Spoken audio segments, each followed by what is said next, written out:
population de Cotonou. Elle est là. Radio Cotonou. Votre radio est là. Restez désormais câblés sur la 94.3. Radio Cotonou, la voix des Cotonois.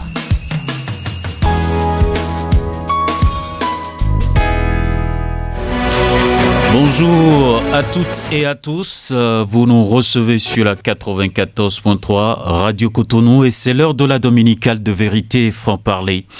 Émission sur laquelle nous allons décrypter l'offensive diplomatique du nouveau président de la République, M. Romuald Wadani, investi le 24 mai dernier. Il a lancé donc une tournée régionale de haut niveau qu'il a conduit dans les pays de l'Alliance des États du Sahel, AES, dans le but de relancer la coopération régionale après des années de brouille diplomatique. Une démarche qualifiée de stratégique par des observateurs qui y voient une consolidation des liens diplomatiques et économiques dans la zone ouest africaine. Pour preuve, le président Romuald Wadani a aussi foulé les sols ivoiriens et sénégalais et autres pour une visite d'amitié et de travail. Une offensive diplomatique même saluée par l'opposition béninoise. Cette dynamique qui s'est bien illustrée le jeudi dernier seulement, où le gouvernement a pondu un communiqué pour condamner fermement les attaques survenues aux abords de l'aéroport international d'Ori Amani de Niamey. Nous y reviendrons au cours de cette émission. Et justement, pour décrypter donc cette offensive diplomatique, nous recevons deux consultants, M. Morgan Assogba Métondji, consultant en géopolitique, et M. Antoine Adoukonou, analyste politique. Bonjour à vous. Merci d'avoir accepté l'invitation de Radio Cotonou. C'est moi. D'accord. À la mise en onde de cette émission, Ghislain Agbangba à la prise de vue, Job Chikpei à la présentation, Benjamin Honoré Naoum. Le standard sera ouvert dans une quarantaine de minutes pour vous permettre, chères auditrices et auditeurs, de poser vos questions au numéro 01 68 87 67 00 ou le 01 50 52 52 73. Vous pouvez aussi laisser vos questions via WhatsApp sur le numéro 50 52 52 73. Voilà. À nouveau, bonjour à vous. D'abord, monsieur Morgan Assogba Métondji. Bonjour. Bonjour. Alors, d'où vient cet amour pour la géopolitique ? Il faut dire que c'est une nécessité qui s'est observée dans l'observation qui a été faite de la qualité nécessaire pour les prises de décision. Et pour prendre des décisions éclairées, il est donc assez judicieux pour le leadership d'avoir des analyses critiques. Et donc, après une formation en relations internationales, une spécialisation s'est imposée dans cette capacité à pouvoir cerner l'ensemble des processus de prise de décision et à contribuer à la prise de décision éclairée. Donc, ça relève déjà de votre formation de base. Il y a la formation et il y a l'intérêt que j'ai personnellement pour ce qui est du leadership et de la prise de décision. D'accord. Merci beaucoup à vous. Et monsieur Adoukonou Antoine, je sais que vous êtes politique, membre du parti Bloc républicain. Vous faites un parcours par des moindres, en analyse politique aussi. Vous y plaisez bien, c'est ça ? Très bien, parce que en tant que politique, il ne faut pas rester loin des phénomènes qui se passent dans le pays, surtout quand c'est les politiques qui agissent. Il faut avoir son regard, donner son avis, donner des conseils pour que l'action publique soit vraiment au service du social, de l'économie et de la politique, si vous voulez. D'accord. Comment vous vous sentez au sein de votre parti politique, Bloc républicain ? Bon, ça va ? De façon générale, quand vous êtes membre d'un parti politique, vous êtes appelé quand même à militer. Et dans ce parcours, il faut dire que ce n'est pas un parcours facile, parce que des fois, ça vous demande... On vous tire entre les pattes, des fois, c'est ça ? Des fois, ça vous demande de l'endurance. Ça sous-entend que des fois, on peut vous tirer dans les pattes. Tout n'est pas rose. Mais l'objectif qui est visé, c'est de mériter, faire en sorte que, même si votre point de vue n'est pas priorisé, mais qu'il interpelle quand même la conscience des uns et des autres. Et c'est ce que moi j'essaye de faire. Il vous arrive de taper du poing sur la table par moment? Non, peut-être que par mes opinions, d'accord. On peut faire des conclusions du genre, sinon que je ne suis pas membre du bureau politique ou bien je ne suis pas à une échelle de grande décision dans le parti, mais je porte ma voix pour donner mon point de vue sur tel ou tel sujet. D'accord. Je pose la question tout simplement parce que je reste avec vous. Votre parti politique a soutenu, bien entendu, la candidature de M. Romuald Ouadani, un jeune de 50 ans qui succède donc au président Patrice Talon. Quel est le sentiment qui vous anime depuis son élection? Disons que bien avant son élection, déjà parti de son choix, j'ai estimé quand même que c'était un bon départ pour la majorité présidentielle, d'autant plus que c'est pas facile de désigner un candidat dans un contexte pareil où il y a plusieurs prétendants. Et pour le faire, il fallait concilier les différents points de vue et choisir un homme quand même qui peut faire, disons, même si c'est pas l'unanimité, qui peut être accepté de tous. Vous avez vu que au-delà même des partis de la mouvance présidentielle, il y a eu des ralliements insoupçonnés du côté de l'opposition. Je voudrais parler surtout du parti Les Démocrates. Il y en a eu beaucoup de responsables, pas des moindres, qui ont rejoint le président Ouadani avant les élections et d'autres qui l'ont rejoint après les élections. Suivez mon regard. Vous savez que Yahi Tchabi est désormais membre de la mouvance présidentielle, Éric Ngoundete et autres. Donc, je vois que le premier sentiment, j'ai vu que c'est un homme qui, quand même, a fini par rassembler autour de lui des insoupçonnés. Maintenant, je ne doute pas du tout de ses capacités à gérer le pays, puisque dans ses fonctions antérieures, en tant que ministre des Finances et de l'Économie, il a déjà une vue prospective large de ce que c'est que l'économie béninoise, tout ce qu'il peut avoir comme perspective pour l'économie béninoise, il le sait déjà. Aujourd'hui, il est aux commandes, ça va aller plus vite. J'en terminerai en disant que ces premiers pas que nous allons aborder tout à l'heure au plan diplomatique déjà montrent sa volonté à quand même faire du Bénin un pays rayonnant et phare de la sous-région. D'accord. Merci beaucoup à vous pour votre appréciation. Donc, pour ouvrir cette émission, je reviens à vous, Monsieur Morgan Metonji, vous aussi, parce que vous êtes jeune, voilà, un jeune qui accède au pouvoir, qui a célébré d'ailleurs ses 50 ans de vie hier seulement. Alors, quel est votre sentiment de cette promotion ou de cette conquête de pouvoir, l'homme aujourd'hui qui doit diriger le Bénin pendant 7 ans? Alors, il faut dire qu'il y a un changement de paradigme qui est très clair et très net dans le choix du leader qui prend la relève et aussi dans le choix de l'équipe dirigeante, parce que quand vous observez ces choix se sont portés aussi sur cette dynamique de changement de paradigme. C'est encourageant. Pourquoi? Parce qu'il y a un besoin de transmission et de transition en matière de leadership.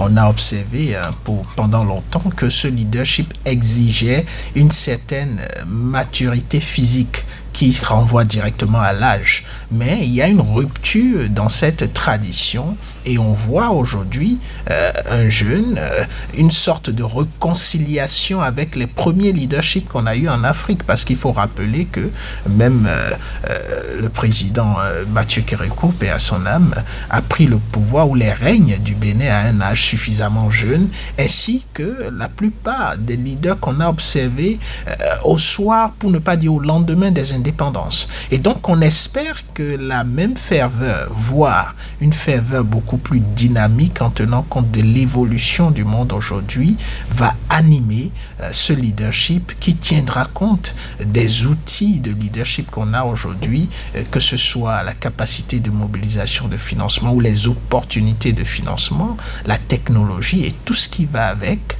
pour situer le Bénin au cœur du développement, pas seulement de l'Afrique de l'Ouest, de l'Afrique et du monde. Et c'est ce à quoi la plupart des jeunes aujourd'hui espèrent ou attendent de ce leadership. Et je fais partie de ces jeunes. Je suis confiant qu'on aura une dynamique très active, surtout lorsqu'on observe tout ce qui a déjà été accompli en très peu de temps par ce leadership. On souhaite juste que la dynamique soit maintenue et qu'il y ait suffisamment d'acteurs pour soutenir cette dynamique afin qu'elle ne soit pas essoufflée. Parce que, comme vous l'avez dit, nous avons 7 ans et en moins d'1 mois, on a beaucoup de choses qui sont en cours. D'accord. Alors, selon vous, il va vraiment s'inscrire, parce que vous parlez de continuité, il va s'inscrire dans la dynamique qui était donc en cours, prônée bien entendu par le président Patrice Talon, ou bien il y aura quelque chose qui va changer? Il faut déjà pointer du doigt que quand on parle de continuité, on ne parle pas de remise des mêmes pratiques et de la même façon de faire. Mais on parle de continuité dans la vision. D'accord. Dans le progrès. Dans le progrès. Et quand on s'inscrit dans cette vision, il est clair que le président Romuald Wardani va continuer la dynamique de développement, mais à une autre phase. Parce qu'il y a des choses qui ont déjà été faites par le président Patrice Talon. Il n'y a pas à réinventer. Exactement. Oui. C'est ce qui explique déjà même sa logique dans son programme d'action gouvernementale qui s'accentue sur le fait d'éradiquer l'extrême pauvreté.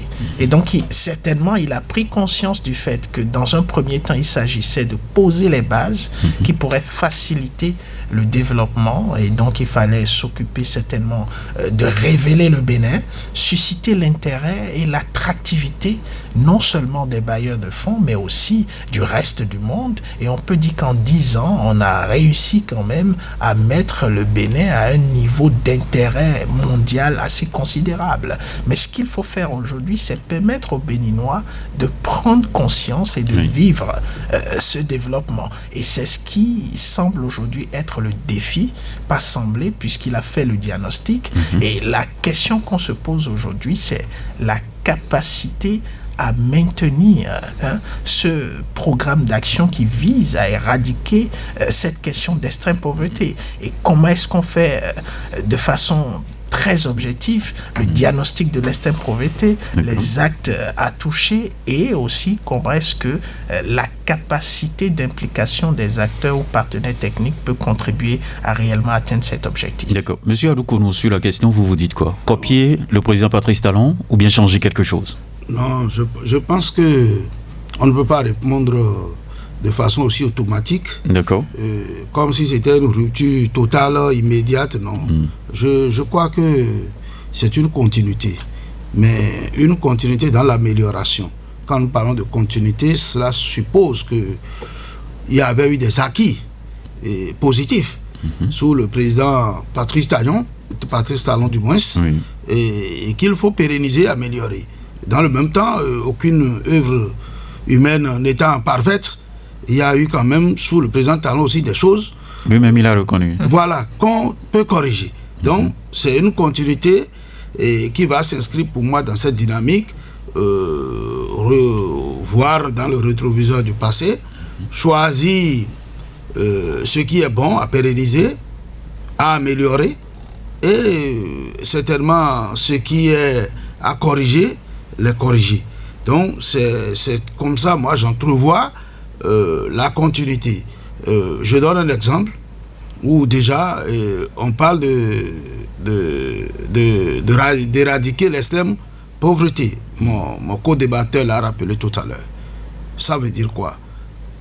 Comme le président Ouaddaï même lui l'a dit, une croissance économique va s'entendre encore mieux si le panier de la ménagère, si les bonnes dames au marché, les uns les autres se sentent encore mieux. Augmenter le pouvoir d'achat. Voilà, dans le pays. Donc, cette croissance, il faut la créer et il faut bien la répartir. En termes de création, déjà, on a eu une grande avancée sous le président Talon parce que le cadre macroéconomique a été assaini, les finances publiques ont été assainies et les chiffres et qui nous viennent de l'international en matière d'évaluation de notre économie le prouvent à suffisance. Ça veut dire qu'il y a un grand pas qui est déjà fait en termes de création de la richesse. Donc, le président Ouattara n'aura pas encore à faire de grands efforts pour assainir le cadre macroéconomique au fin de stabiliser la croissance. Aujourd'hui, c'est avec les prévisions de la Banque mondiale, du Fonds monétaire international, le Bénin est devant au niveau de l'UEMOA en termes de croissance économique pour l'année 2026. Ça veut dire qu'un effort est déjà fait. Donc, il est plus facile donc d'attaquer la question de la répartition en allant dans des couches sociales les plus vulnérables. Parce que vous savez, la croissance économique n'est pas égale au développement. C'est un facteur de développement. On peut avoir la croissance dans un pays et malheureusement... Concentré dans les mains d'une minorité. D'une minorité ou sur des segments qui n'ont rien à voir avec le social, etc. Et les gens seront en train de souffrir. Donc, une chose est d'avoir la croissance, mais l'autre chose qui est la plus difficile d'ailleurs, c'est de pouvoir répartir la croissance telle que les populations se sentent effectivement que oui, je me sens mieux dans mon pays, et ça c'est pas propre au Bénin, hein. Vous savez que ce problème a fait l'objet de grandes études au point où déjà à partir de 90, le PNUD n'utilise plus la croissance économique pour voir le niveau de vie des populations, mais il utilise l'IDH, l'indice de développement humain. Et là, on va plus en profondeur pour voir quel est le niveau de scolarisation, quel est le niveau de santé dans le pays, quel est le pouvoir d'achat des citoyens, tout ça là. C'est ça le PNUD utilise désormais. Un peu pour quitter cet indicateur qui peut être flatteur, pas des fois, parce que nous sommes des politiques et moi je suis sur le terrain et souvent quand vous voulez apprécier les performances économiques du pays et que vous commencez par avancer des chiffres, les gens commencent par rire. Puisque l'intéressé, peut-être il n'a pas mangé hier nuit avant de dormir, peut-être que c'est son quotidien qui le préoccupe, peut-être qu'il n'a pas 500 francs dans sa poche, et maintenant vous venez donc lui parler de comment notre économie est prospère, comment on est premier au niveau de l'UEMOA, etc. etc. Donc, cette question qui préoccupe le président Ouattara est une question essentielle pour toutes les économies du monde, et je le remercie, et je pense pour avoir pensé que au-delà des chiffres que nous avons en termes de croissance économique, il faut agir et le plus vite possible pour que cette croissance se fasse sentir dans les ménages. D'accord. Merci beaucoup à vous. Monsieur Morgan Metonji, vous êtes consultant en géopolitique. Alors dites-nous, c'est quoi une offensive diplomatique ? Il faut comprendre par offensive diplomatique la disposition de l'acteur de la scène internationale concerné à aller vers les autres acteurs ou à maintenir des canaux de communication très dynamiques avec les autres acteurs en vue d'augmenter le volume de coopération pour son développement.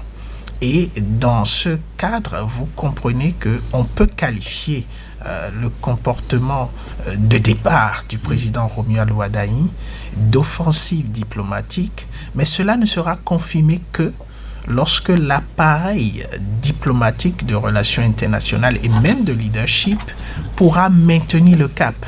Alors si d'ici quelques mois on se rend compte que le volume de coopération du Bénin avec la plupart de ces acteurs qui ont été visités et bien d'autres qui n'ont pas été visités mais qui s'intéressent au Bénin n'est pas maintenu, il va falloir revoir le thème offensive diplomatique, parce qu'une offensive diplomatique en est une lorsqu'elle s'inscrit dans le temps, dans la durabilité.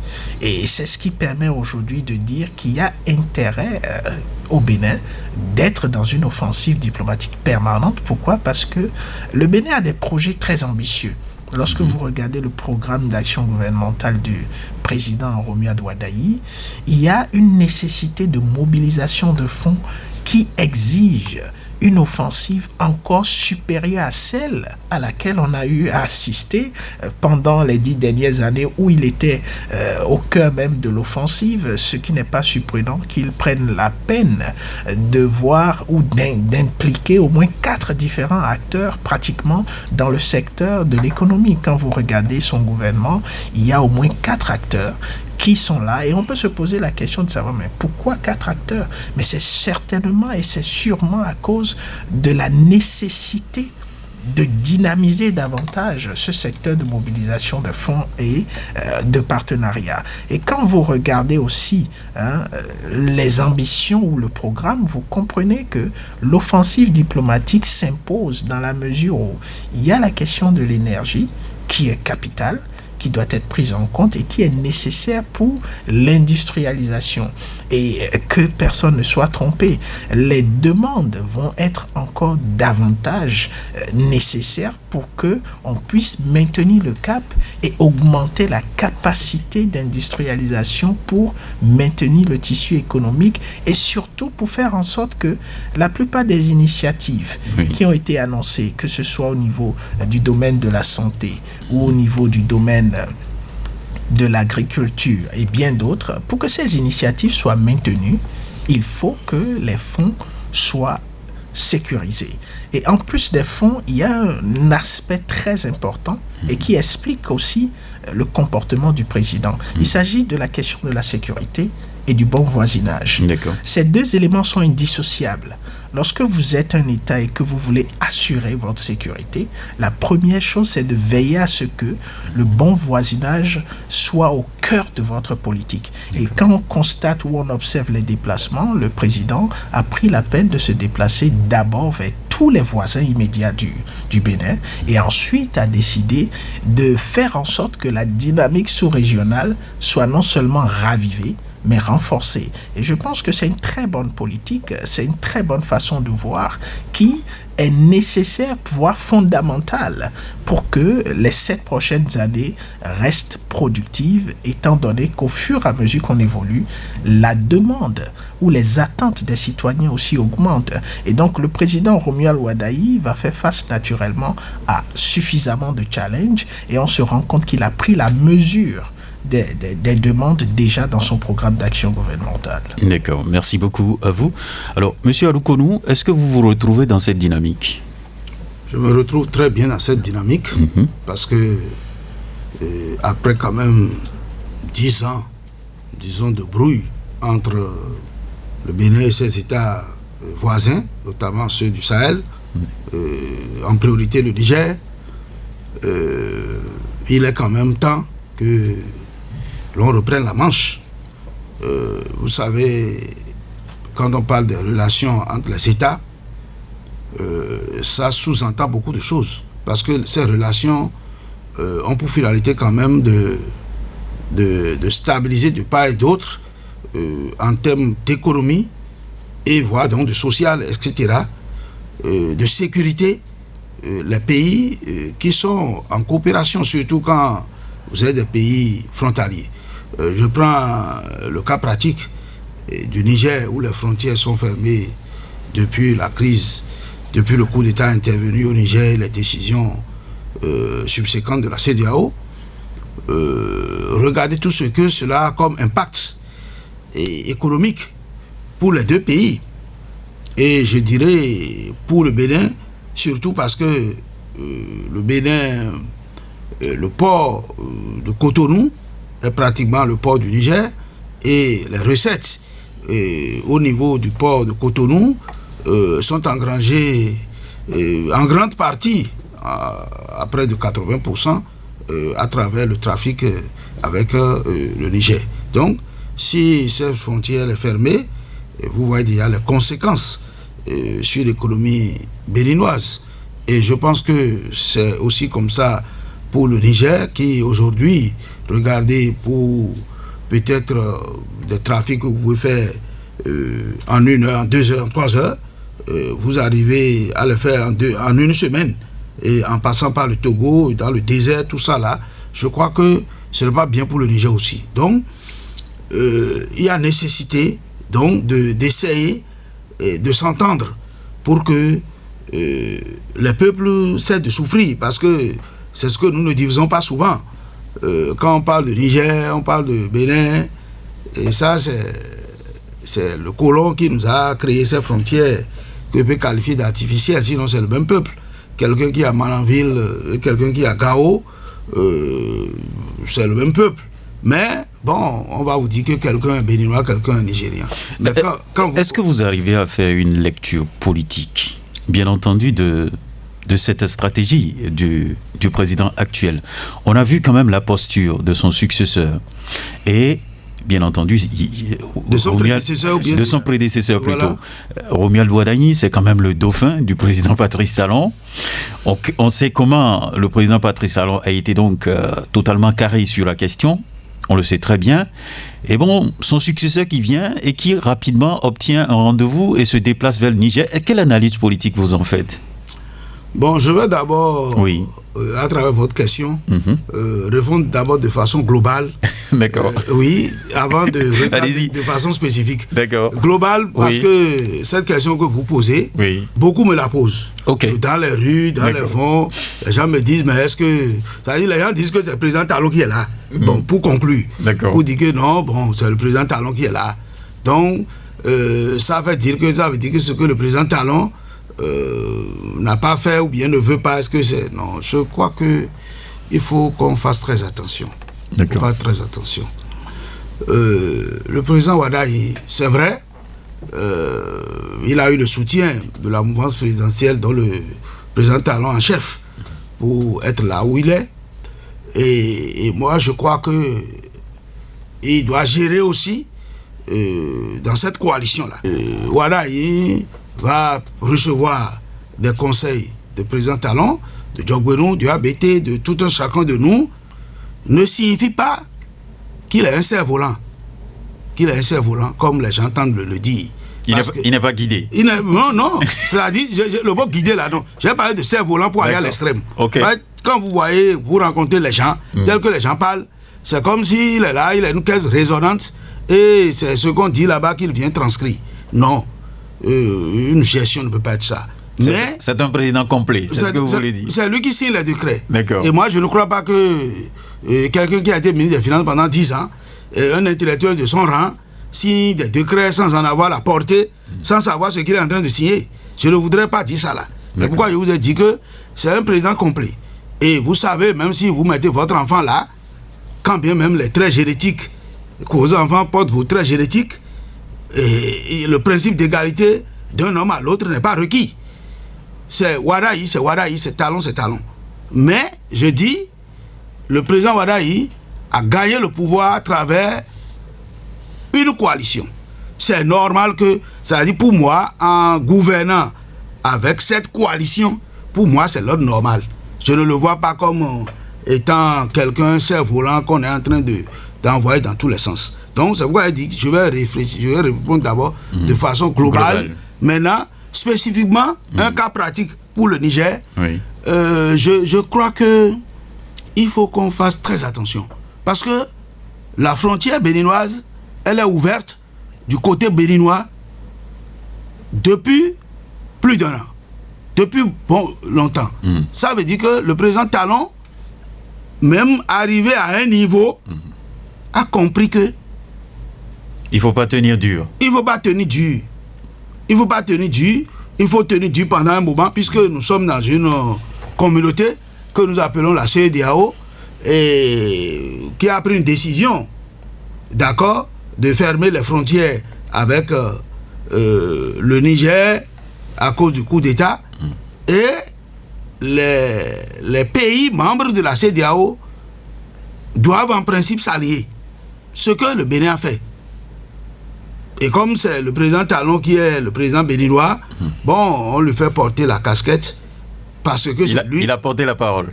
Puisqu'il a porté la parole, et durement il a porté la parole. Oui. Voilà, donc on lui fait porter la casquette parce que c'est lui qui est le président, c'est lui qui doit prendre la décision. La preuve, le Togo, étant membre de la CEDEAO, a refusé de s'allier. Mais ce qui est normal, il ne sert à rien d'appartenir à une communauté, toute proportion gardée, de ne pas s'aligner sur les décisions de la communauté. Sauf des cas spécifiques que peut-être M. Morgan, spécialiste, pouvait me donner des précisions. Sinon, pour le profane que moi je suis, lorsque je suis dans une communauté et que la communauté prend des décisions, ce qui est normal, c'est que je m'aligne. Ce que le Bénin a fait. Mais le président Talon a tenu dur pendant un moment. Mais comme je viens de vous le dire, et ce qui a comme relation commerciale et disons même sécuritaire entre le Niger et le Bénin, ça ne pouvait pas perdurer. D'accord. Donc, répondez à ma question. Oui, je veux la lecture politique. Donc, c'est ça, ça voudra dire quoi?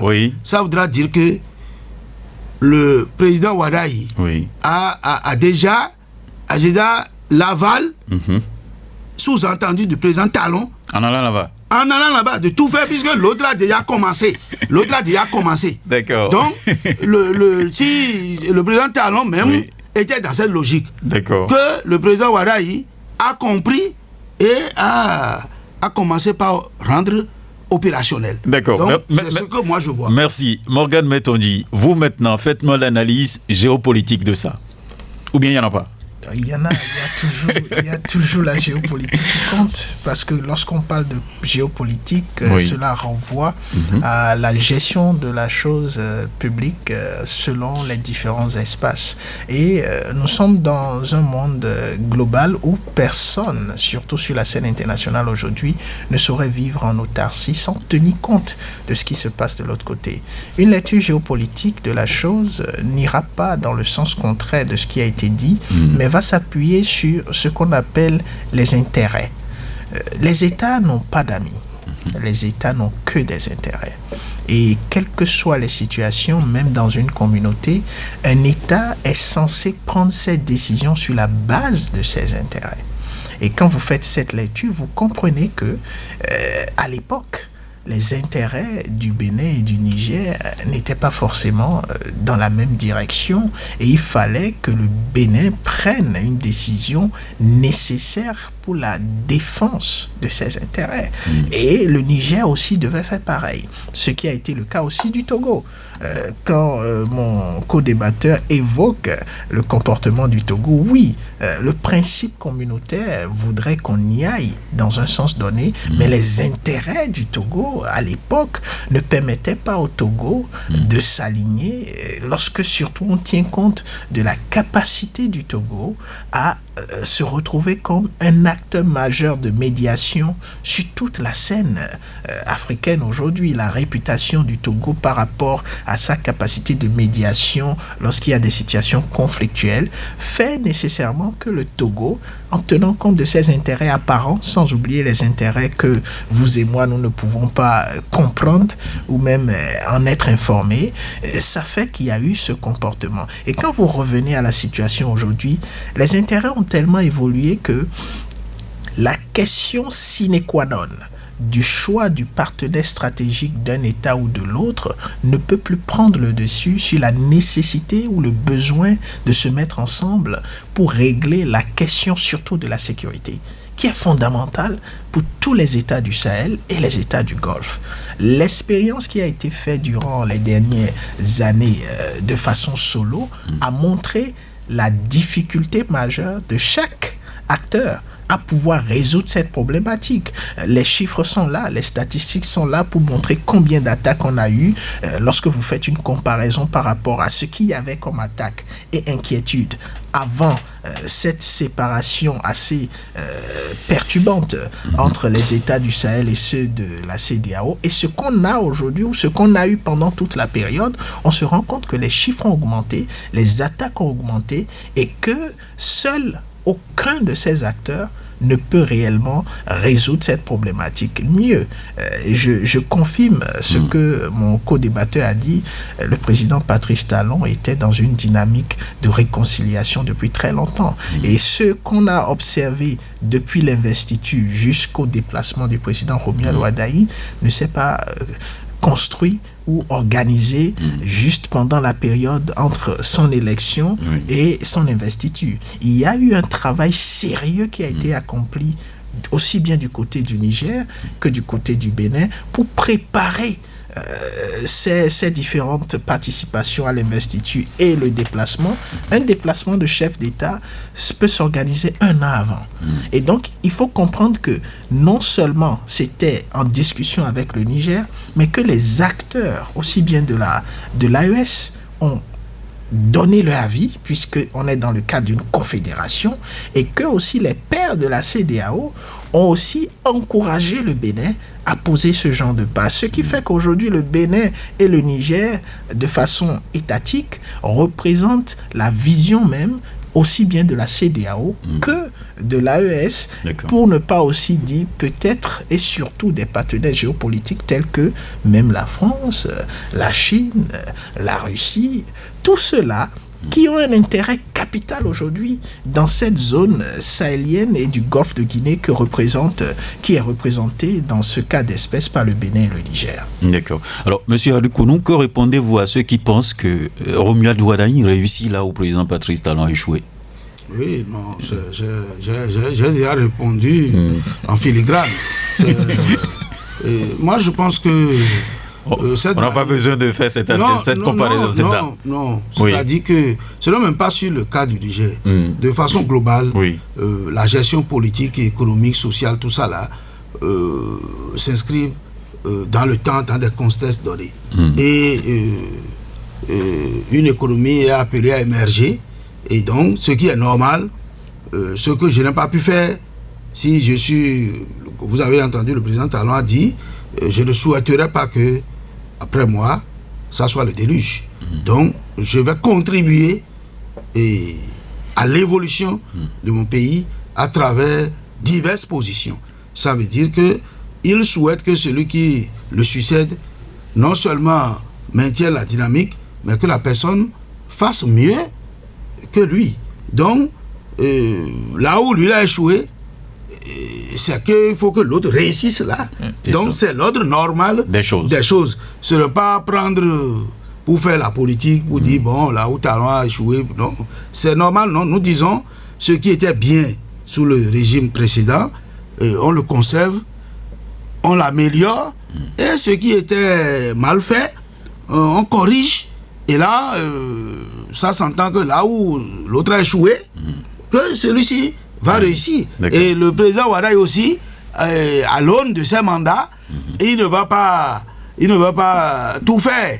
Il va avoir aussi des bas et des hauts, et celui qui va le succéder va procéder à la correction. Donc c'est l'ordre normal des choses. Alors, quand vous avez regardé l'accueil qui a été réservé au président Romuald Wadagne dans ces pays visités, les pays de l'AES, le Sénégal et autres, comment vous avez reçu ça?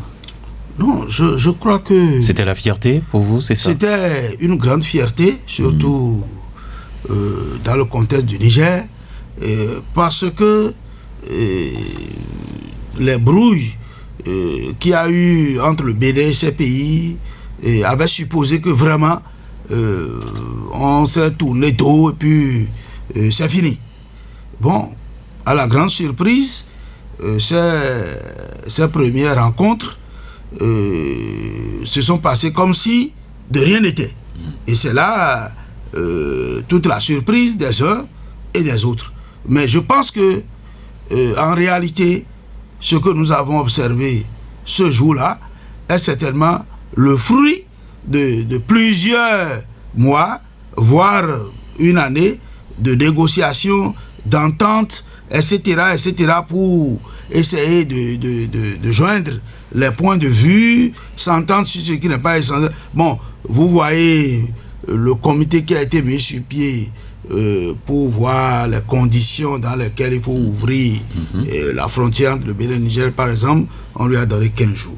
Est-ce que vous pensez que si une crise est restée tendue, telle que nous les profanes, on le voit, puisque nous n'avons pas tout ce qu'il y a comme paramètre d'information, 3 ans, je ne pense pas que c'est en 15 jours qu'on peut désamorcer. Ça veut dire que l'essentiel a été fait. Il y a eu beaucoup de travail. Il y a eu beaucoup de travail et les 15 jours... Dans les couloirs. Oui, dans les couloirs. Les 15 jours, c'est juste des conclusions, c'est juste pour signer des trucs, pour dire, bon, ce que nous disions depuis des années dans les couloirs, sans que personne ne soit au courant, sans que les peuples ne sachent pas que nous parlons en fait le même langage sur certains dossiers, nous allons le formaliser pour qu'au vu des uns et des autres, on puisse l'apprécier. Donc, c'est comme ça, avant de donner la parole aux auditeurs, parce que dans 3 minutes exactement, on va pouvoir donc laisser la ligne aux auditeurs qui vont appeler.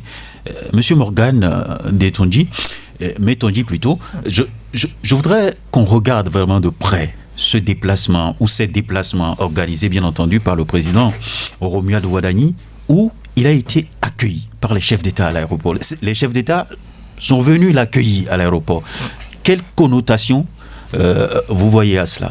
Il est porteur d'espoir dans la sous-région. Porteur d'espoir. Oui. Pourquoi? Parce que il est l'élément qui va apporter, si c'est bien géré, et tout le monde a intérêt à ce que ce soit bien géré, non seulement le dégel, mais ouvrir la porte à une politique surtout sécuritaire, puisque la question majeure de la sous-région aujourd'hui, elle est sécuritaire, et cette question menace tous les autres paramètres. Donc on peut dire qu'il était attendu, c'est ça?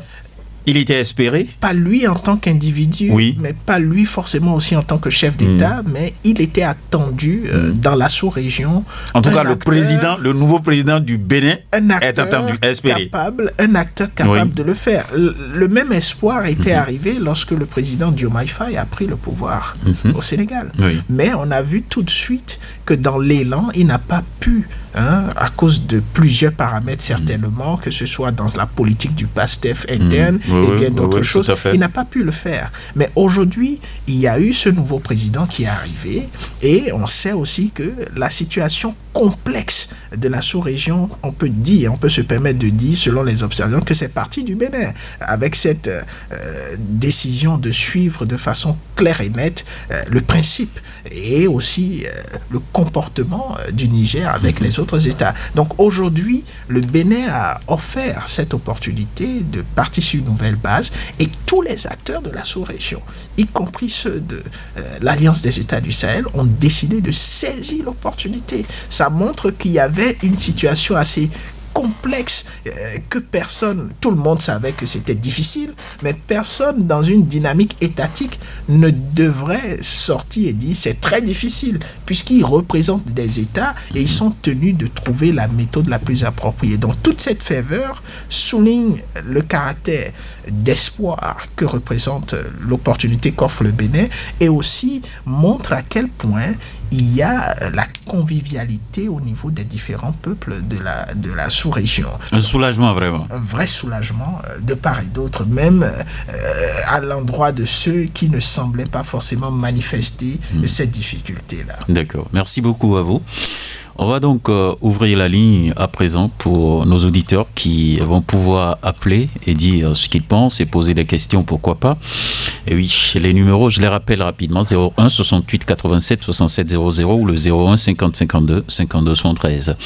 Ceux qui ne peuvent pas avoir la ligne peuvent écrire via WhatsApp sur le 50 52 52 73. Oui, bonjour. Monsieur le journaliste, bonjour. Bonjour à vous.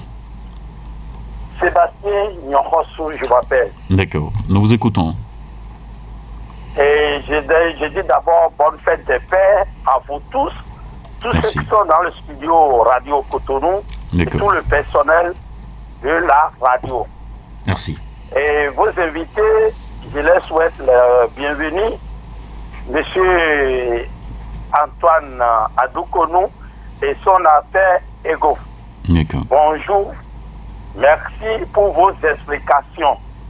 Ma première préoccupation, et nous allons saluer l'arrivée de son Excellence le président Romuald Wadani.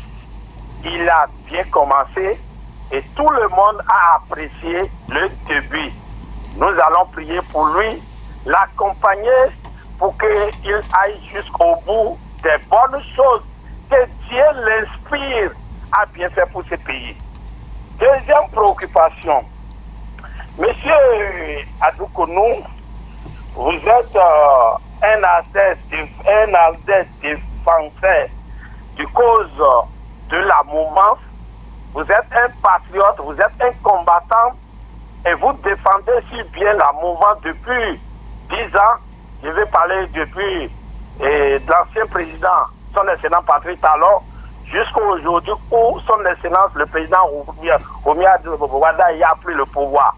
Vous êtes un défenseur du parti bien. Est-ce que votre parti ou la mouvement ne vous est pas ingrat parce qu'on ne vous voit pas nommé au poste alors que vous travaillez beaucoup, mais on voit des gens qui ne font pas 6 ans, mais ils sont nommés. Qu'est-ce qui se passe?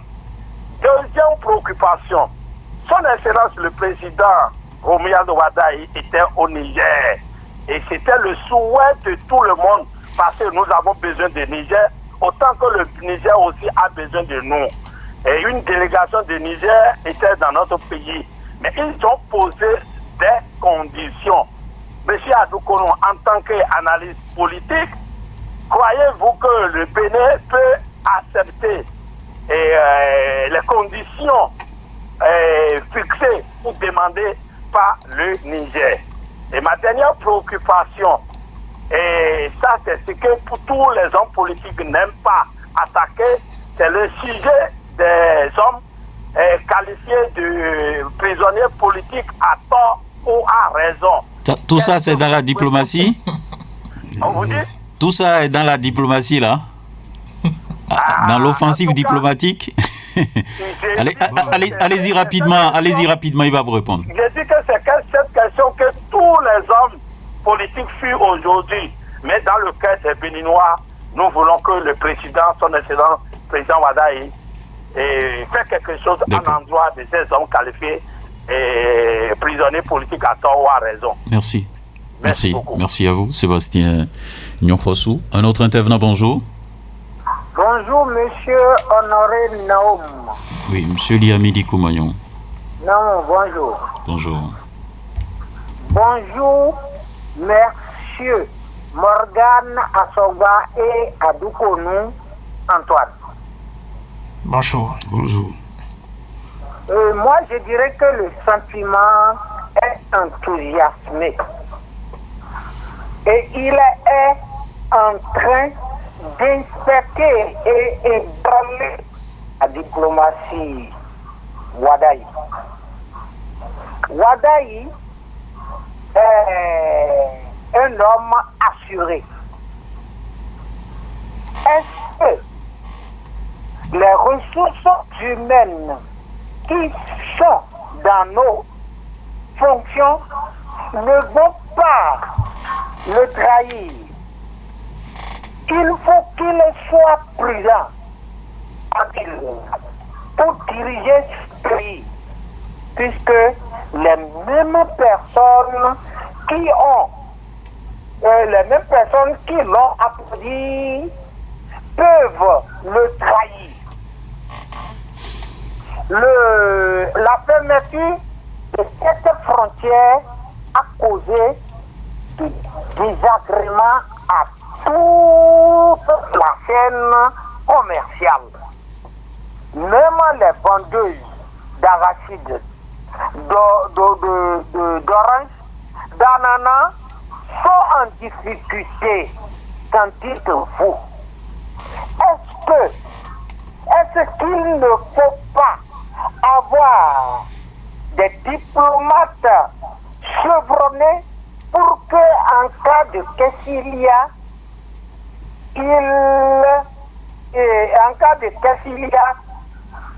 il n'y aura pas de ces problèmes. Il faut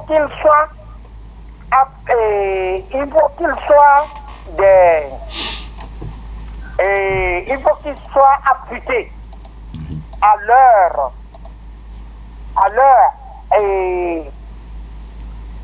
leur travail pour que désormais nous ne rentrons plus dans cette situation parce que ça nous a causé trop de problèmes.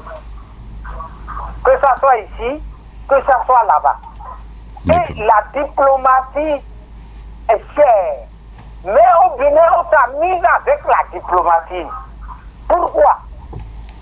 Pourquoi ne garde pas la diplomatie correctement pour sauver l'entourage? Quand je parle de l'entourage, c'est tout à fait toute une chaîne. Commerce, école, tout. Même l'agriculture, l'élevage. Regardez, ces pays, ce sont ceux qui nous fournissent des bovins, des caprins. D'accord. Et ces caprins ne viennent plus. Je vous remercie. Merci. Je vous rends l'antenne. D'accord, merci beaucoup à vous. Bonjour. Oui. Bonjour, monsieur le journaliste. Oui, votre nom? C'est Gakovi. D'accord, nous vous écoutons. Monsieur le journaliste. Oui.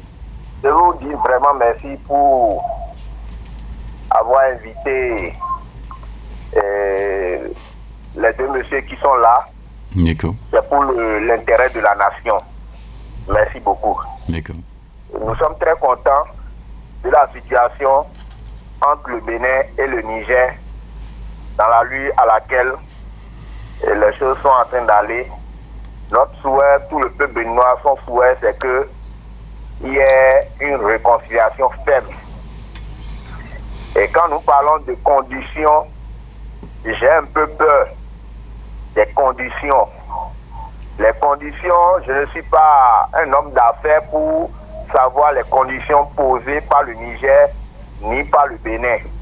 Mais la seule chose que je veux, c'est la paix. Parce que, comme mon successeur l'a dit, regardez les bœufs, les vrais bœufs quittent le Niger, le Mali, le Burkina pour entrer au Bénin. On a un problème de pouvoir manger. Beaucoup de choses quittent au Niger. Et donc, je veux demander à mon président, M. Romia Douadaï, avec beaucoup de respect, de ne jamais accepter un jour, si on lui demande de fermer une frontière contre un autre pays. Ça peut être le Togo, ça peut être le Nigeria, ça peut être le Burkina, qui se rappelle de cette situation et ne jamais permettre ni accepter de fermer une frontière contre un autre pays. Moi, si cela n'arrive plus, je pense que ça va éviter encore plusieurs choses.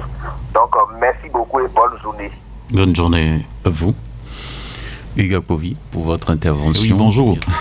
Bonjour, oui, votre nom? Monsieur Assiro Arona de PRD.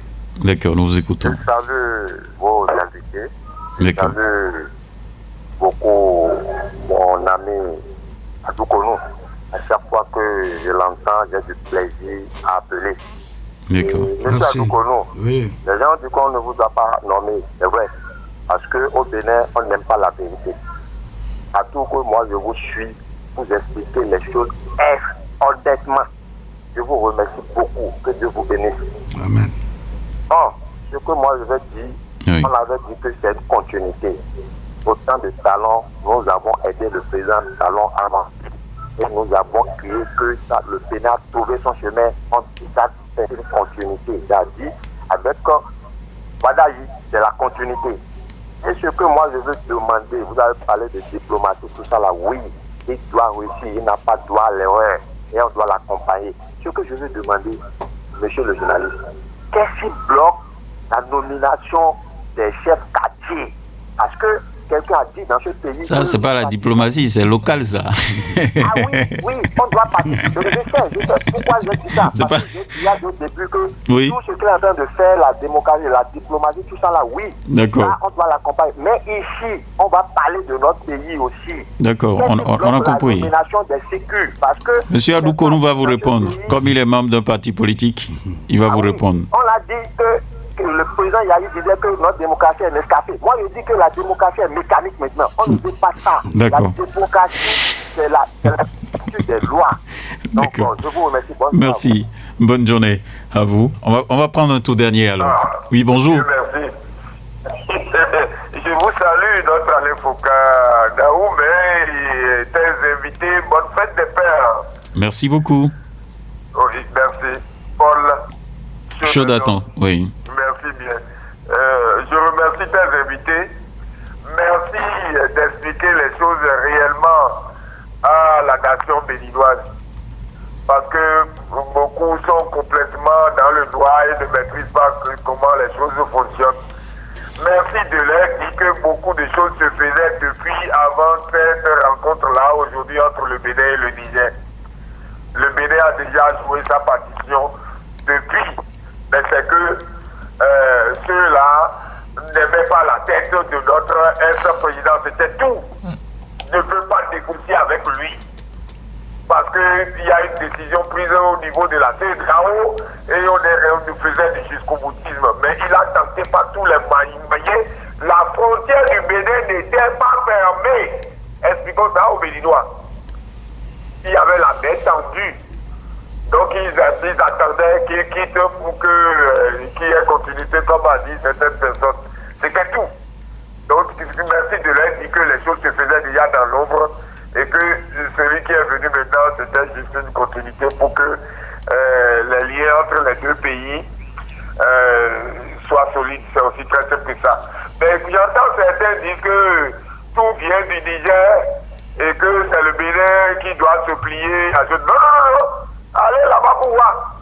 Beaucoup de choses qui tiennent nous ici, donc que ce soit maïs, guignon, beaucoup de choses qui ici, que si nous fermons la lagune, eux-mêmes, ils savent qu'ils ne tiendront pas longtemps, mais c'est que nous ne sommes plus à ce niveau-là aujourd'hui. Aucun pays ne peut s'agenouiller pour un pays. Nous devons nous mettre ensemble. Eux-mêmes, ils le savent. Donc, ceux-là qui pensent que nous allons nous agenouiller pour un pays, non. Tout est dans la négociation. Aucun pays ne s'agenouille pour un autre. D'accord. Ou un autre. Donc, c'est aussi très simple que ça. Donc, nous sommes en train, comme dit chez nous, mais des Matoura, mais des nôtres, c'est ce que nous sommes en train de faire aujourd'hui pour qu'on puisse vivre ensemble. Et nous devons saluer ce qui est fait jusqu'à la décision d'hier, lui. D'accord. Donc, c'est un peu ça. Donc, je vous félicite. Continuez à expliquer à certaines personnes dans notre pays ici qui ne veulent pas que nous vivons. Quand nous parlons paix, là, rien ne menace le Bénin à part djihadisme. C'est nous-mêmes, c'est notre bouche là, même qui pensent que nous sommes, il n'y a pas la paix, nous faisons la guerre ici. D'accord. Nous ne faisons pas la guerre, donc arrêtez de parler paix. J'entends certains parler des îlets politiques, on n'est plus à ce niveau-là. D'accord. Si vous ne voulez pas poser des choses qui vont vous conduire là où vous ne voulez pas, ne le faites pas. Merci. Merci beaucoup à vous, Paul Chaudaton. On revient au plateau pour répondre. Je vais d'abord rester avec M. Aloukonou Antoine, qui est politique quand même sur le plateau. D'abord, on parle d'ingratitude à l'égard de vous. Vous répondez quoi à ça? Bon, l'heure n'a pas sonné, c'est ça, non? Je remercie d'abord M. Sébastien Nkosou, oui. Bon, que je ne connais pas personnellement, mais qui souvent est un auditeur qui s'intéresse beaucoup à la vie publique de son pays, parce que partout où je passe, ces appels ne manquent pas, et c'est normal que ma fréquence, évidemment, sur les ondes, depuis plus de 10 ans, parce que bien avant le président Talon et tout ce que j'ai fait, les gens puissent remarquer cela, parce qu'ils certainement ne m'ont pas vu à une haute fonction de la République. Je dirais quand même que lorsque nous sommes des acteurs politiques, ce qui est important, c'est d'abord ce que nous voulons apporter à notre pays, et après ce que le pays peut nous apporter. En tout cas, moi, je suis... Mais on ne va pas quand même attendre éternellement. J'en viens. Oui. Moi-même, je ne milite pas pour croiser les bras. C'est quelque chose que moi-même, je cherche en militant. C'est ça. Oui. Et l'action publique, quand bien même ayant une portée nationale ou internationale, n'explique pas que chacun est là aussi pour ses intérêts. Donc, c'est normal que... Parce qu'il y a trop de viande dans la sauce, c'est ça? Non, c'est normal. Qu'on n'arrive pas à vous pêcher, c'est ça? Non, ce n'est pas ça. Je dirais que c'est ainsi les choses vont dans les partis politiques. C'est ça. Et les uns sont obligés d'être patients. C'est vrai, moi, je suis sur les ondes. C'est pourquoi mon cas est pris en compte. Mais il y en a aussi plein dans les partis qui sont dans l'anonymat et qui sont lésés, qui sont brimés, puisque c'est la même cohorte qui est là, a des tenants vitaux. On ne veut pas changer les gens, c'est les mêmes personnes. Donc la conséquence ne peut être qu'on a laissé de côté tout le reste. Et c'est pas bon, c'est pas bien pour la vie des partis politiques même. Et ça qui veut que les partis politiques n'arrivent pas à résister au choc. Je ne le souhaite pas. Si le président Ouada crée un parti aujourd'hui, c'est que le BLUP, tout ça vont s'envoler. Parce que le socle, évidemment, n'est pas solide. La question de la démocratie au sein des partis est une question qui est encore là très difficile à gérer. Donc, il faudrait que les chefs des partis politiques prennent cela en compte pour que on ne donne pas l'impression que il ne sert à rien de militer. Il faut avoir des parrains pour vivre dans les partis. Et c'est ça qui fait que les auditeurs sont en train de faire de pareilles remarques, puisque rien ne peut justifier en réalité, avec tout mon engagement, le fait que je n'ai eu aucune promotion sous le président Talon, ni dans mon parti, etc. Oui. Donc, c'est un fait et je ne suis pas le seul. Moi, je suis sur les ondes. On est plein dans les partis à subir. Au moins, on vous connaît. Moi, au moins, pour moi, là, c'est tangible.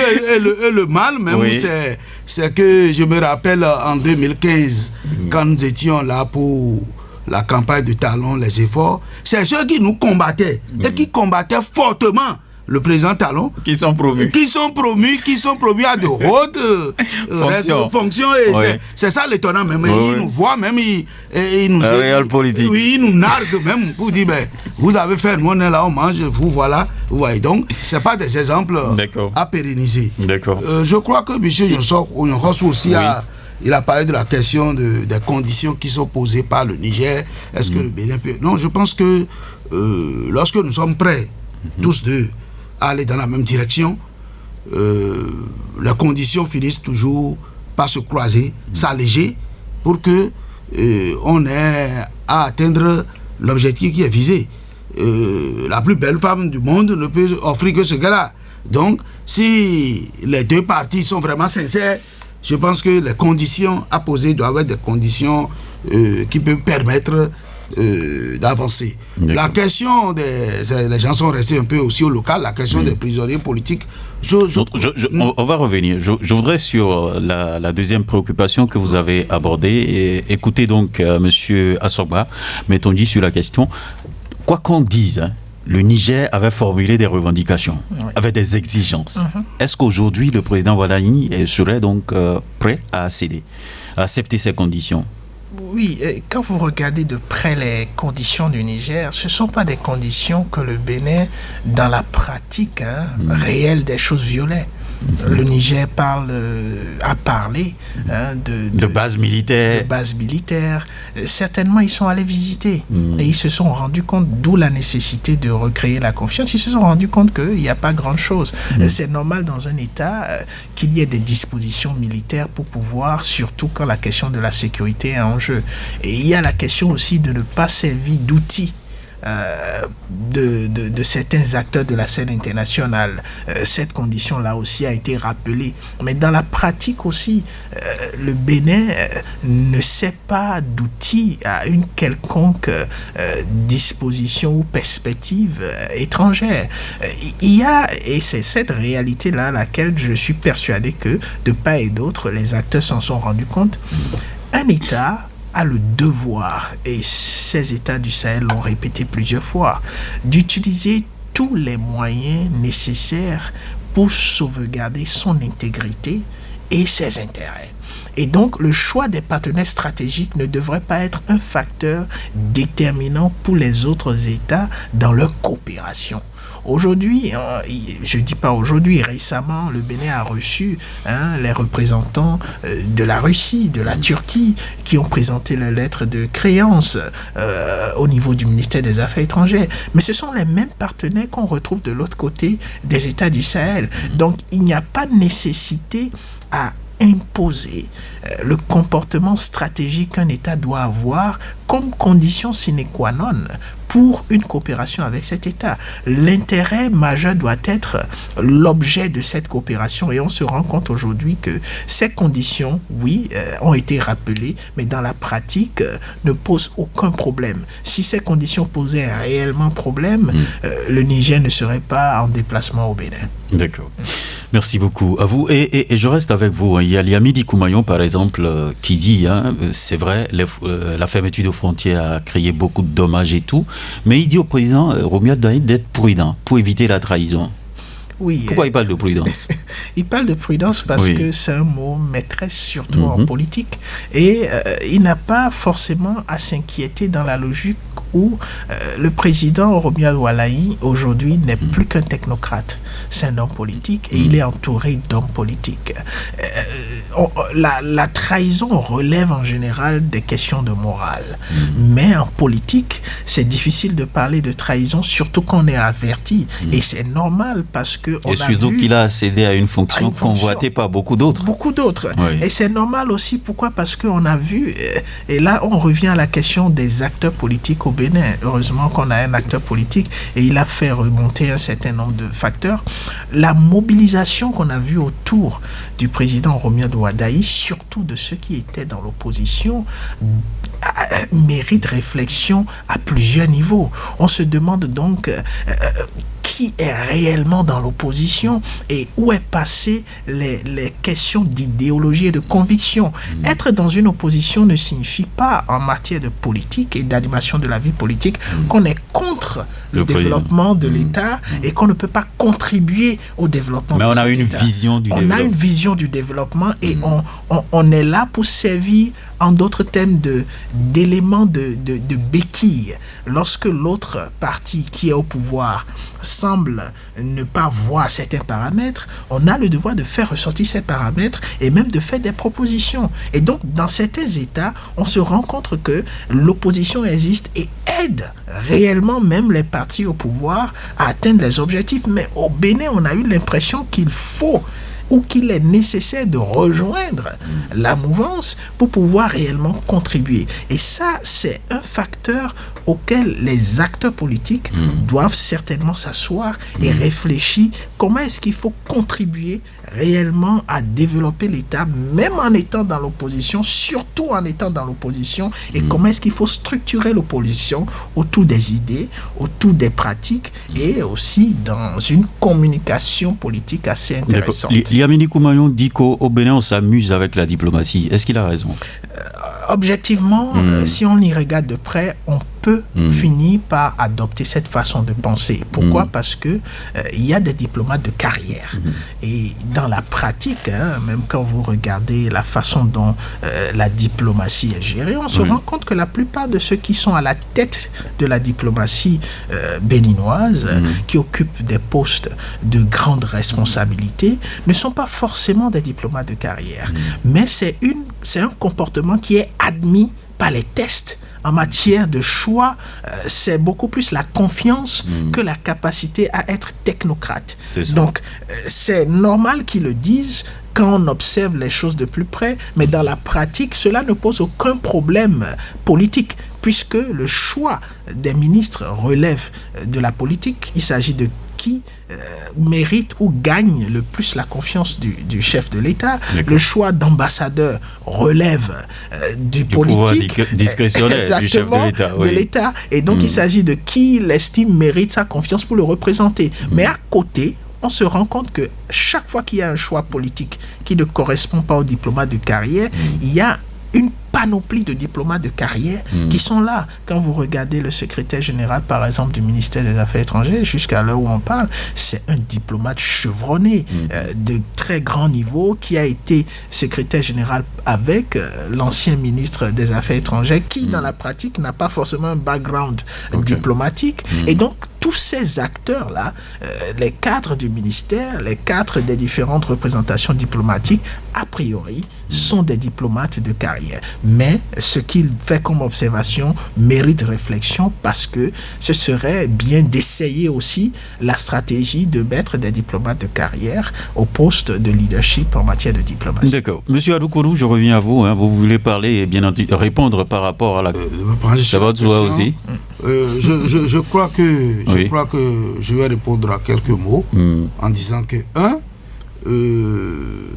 ce n'est pas pour rien que le droit de grâce, l'amnistie est souvent prévu dans le corps législatif des différents pays parce que on sait que dans la vie d'une nation, il peut arriver des moments difficiles où le droit étant dit, la justice ayant fait son travail, des questions politiques, sociales et autres peuvent parfois s'imposer et comme le juge n'aura pas les armes nécessaires pour en découdre, on permet donc au chef de l'État d'exercer son droit de grâce ou au Parlement de voter une loi d'amnistie pour parfois en venir à bout de ces problèmes. Donc, vous le souhaitez? J'en viens. Okay. Partant de là, je dis que l'espoir est toujours permis parce que le dispositif législatif est toujours là. On n'a pas rayé de notre arsenal juridique le vote d'amnistie, la prise de droit de grâce, c'est toujours là. Et je souhaite que cela arrive aussi parce que tout ça, c'est pour quand même concilier les gens. Vous savez... Est-ce que M. Adoukonou Antoine, lors d'une réunion politique, peut se lever pour dire, Monsieur le Président de notre parti politique, allez voir le président du Bénin, le président Romuald Wadani, pour qu'il puisse libérer les détenus politiques? C'est la question. Est-ce que vous pouvez travailler pour? Non, travailler pour, oui, mais dans ce cadre, non. Oui. Puisque nous sommes en politique. Quand vous parlez de réunion, non. Quand vous parlez de réunion, dans une réunion, on a plusieurs facettes de personnes. Il y a un ordre du jour. Il y a un ordre du jour.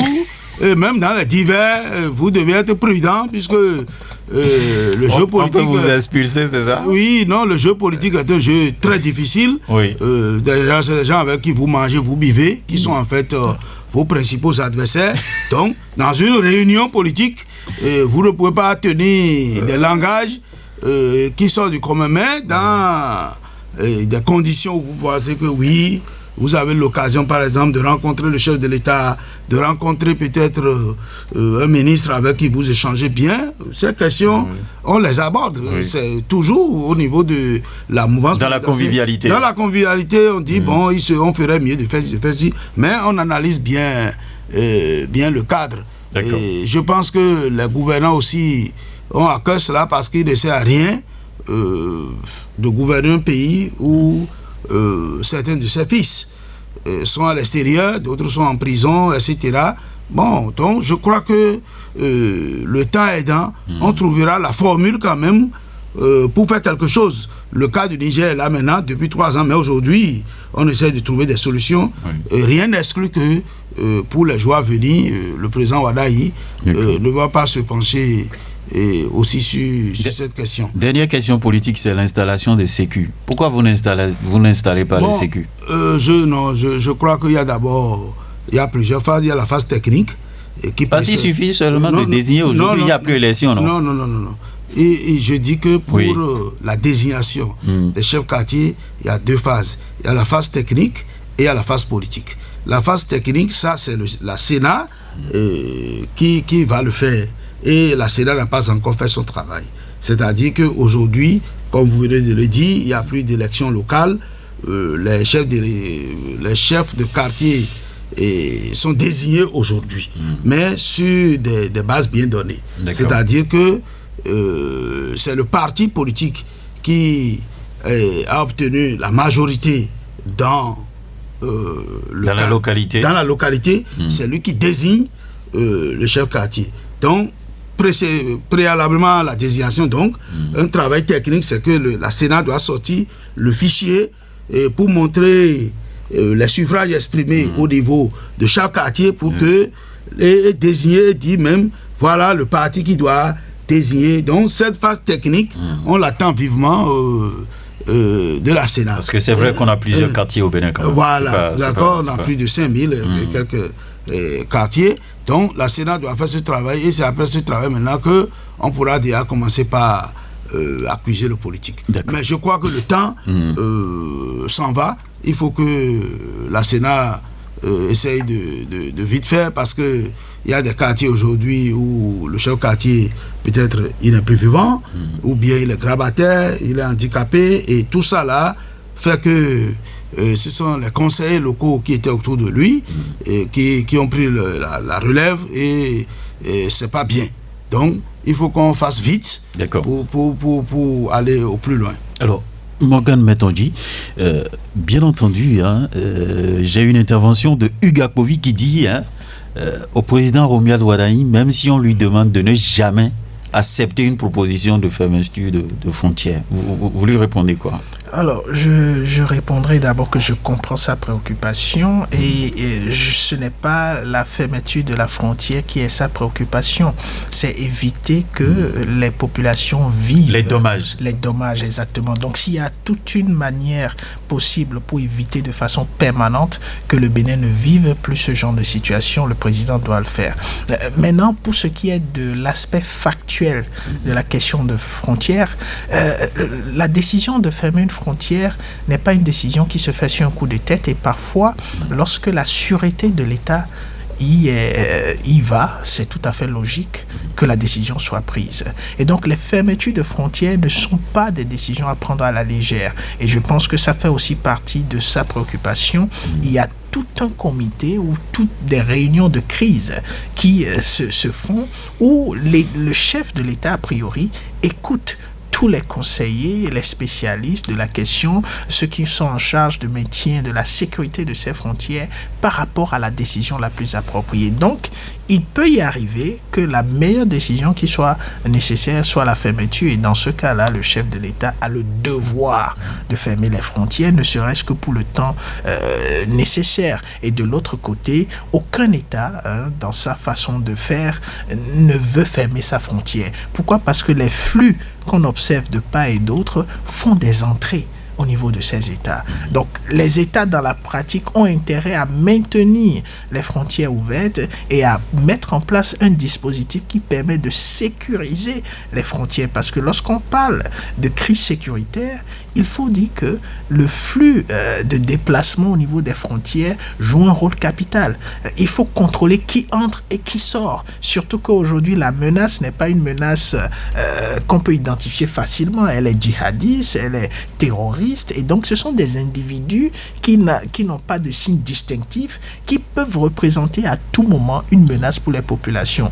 D'où la nécessité de ne pas traiter à la légère les questions de maintien des frontières ouvertes ou de fermeture de ces frontières. D'accord.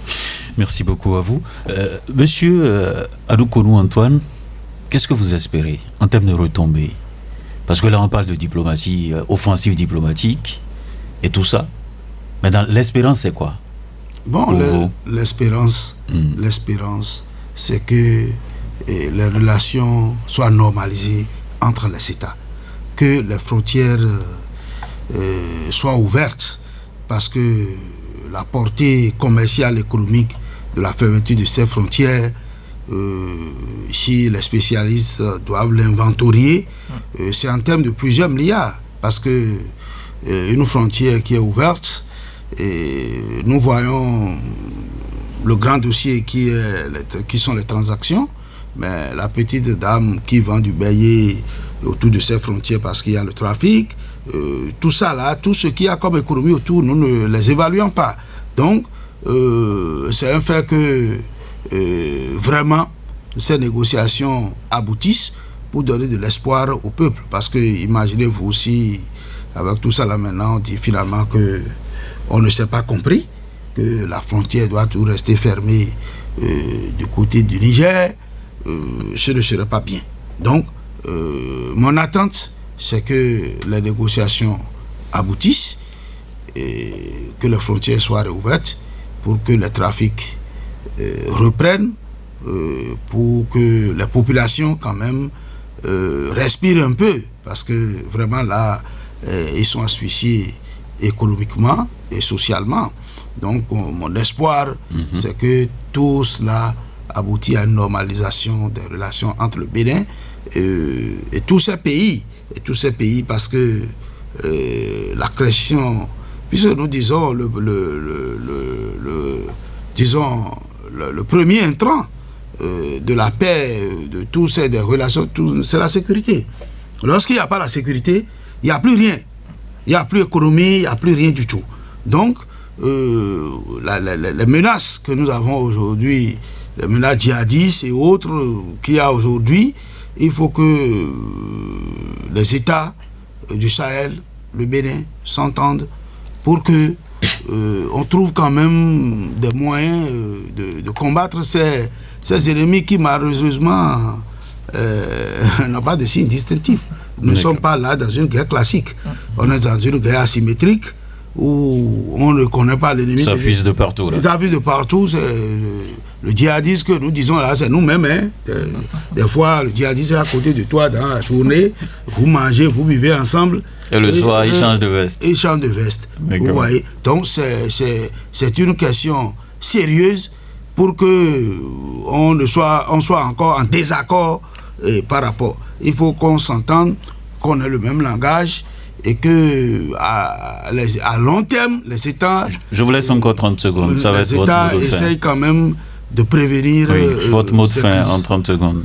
Bon, mon mot de fin, d'abord, c'est de vous remercier pour l'invitation, pour nous permettre quand même d'opiner sur ces quelques sujets brûlants de l'actualité socio-politique, de remercier aussi tous ceux qui ont intervenu de par leur intérêt au débat public de leur pays et de remercier aussi les auditeurs pour l'attention apportée à l'émission et de souhaiter, disons, bon vent à Radio Cotonou. D'accord, merci beaucoup à vous, Monsieur Morgan Metodji. Il le disait tantôt, hein, le volet sécuritaire. On a vu le gouvernement béninois qui a pondu un communiqué le jeudi dernier pour dire non, pour condamner donc l'attaque qu'il y a encore eu au Niger. Alors votre espérance, ça va être également votre mot de fin. Je fais mienne déjà tout ce qui a été dit en matière de remerciements par mon co-débatteur et j'encourage vivement l'État béninois dans cette dynamique d'implication de la sous-région dans ce qui est sécuritaire. Je souhaite aussi vivement que la CEDEAO et la Confédération des États de l'AES coopèrent de façon sincère et stratégique par rapport à cette question sécuritaire, puisqu'il y a au sein de la CEDEAO le comité des chefs de police et de gendarmerie qui assure la sécurité, que ce comité se rencontre avec les chefs de police et de gendarmerie de l'espace de l'Alliance des États du Sahel. Tout ce qu'on peut souhaiter, c'est un retour à la normale, voire à un état meilleur en matière de sécurité pour permettre à chaque État d'amorcer son développement ou de continuer son développement de façon sincère et productive. Merci beaucoup à vous, Monsieur Morgan Assogba. Metondji, vous êtes consultant en géopolitique, et Monsieur Antoine Adoukonou, analyste politique et membre du parti Bloc Républicain. À nouveau, merci à vous pour votre passage sur l'émission Franc-Parler. Fidèles auditrices et auditeurs de Radio Cotonou, merci à vous aussi pour l'écoute et la participation et à cette émission. Était à la mise en onde Ghislain Agbangba, à la prise de vue Job Chipé et à la présentation Honoré Benjamin Aoum. Restez câblés 94.3 Radio Cotonou et je vous souhaite une bonne suite de programmes sur nos antennes.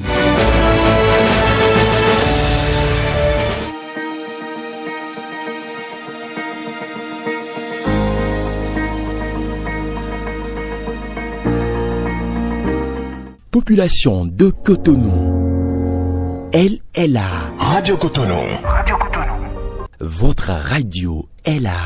Restez désormais câblés sur la 94.3. Radio Cotonou, la voix des Cotonois.